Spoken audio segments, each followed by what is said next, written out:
Ok, sửa sửa đây bằng phun ở đây chụp này tiết đây dừng to thơ lùng hạt mỗi tiết chà nhưng ban chấm riêng với video muốn chà tôi chạy rùm bằng phật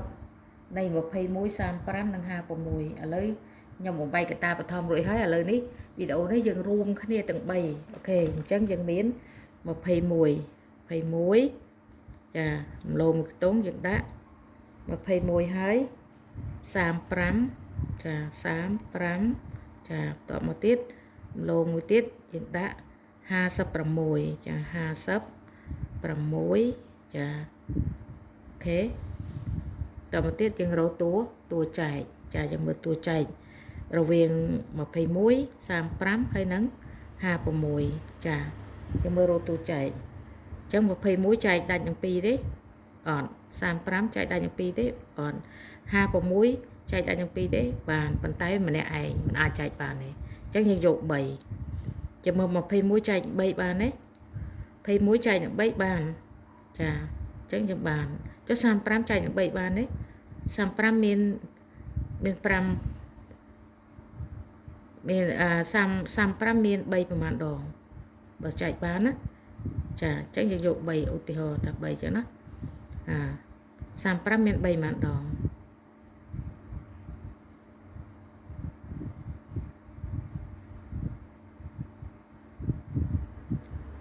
ចាអញ្ចឹងចែកកើតទេ35ចែកនឹង5អត់កើតទេអញ្ចឹងយើងអាចយកបានទេអញ្ចឹង5យើងថាចែក5 21ចែក5បានទេអត់35ចែក5បានទេបាន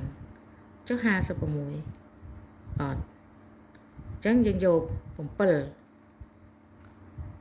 យើងយក7តែម្ដងណាចាអញ្ចឹងយើងយក7ចាយើងមើល21តើមាន7ម៉ានដង21មាន7 3ដង7 3ដង21ចា21សង21អស់អញ្ចឹងយើងដាក់3ផលចែកមកគេវិញចុះ35មាន7ម៉ានដង7 5ដង35អញ្ចឹងយើង35សង35អស់អញ្ចឹងយើងទុកយើងដាក់5ឲ្យគេវិញ5ផលចែកចាតបមកទៀត56ចែកឲ្យ7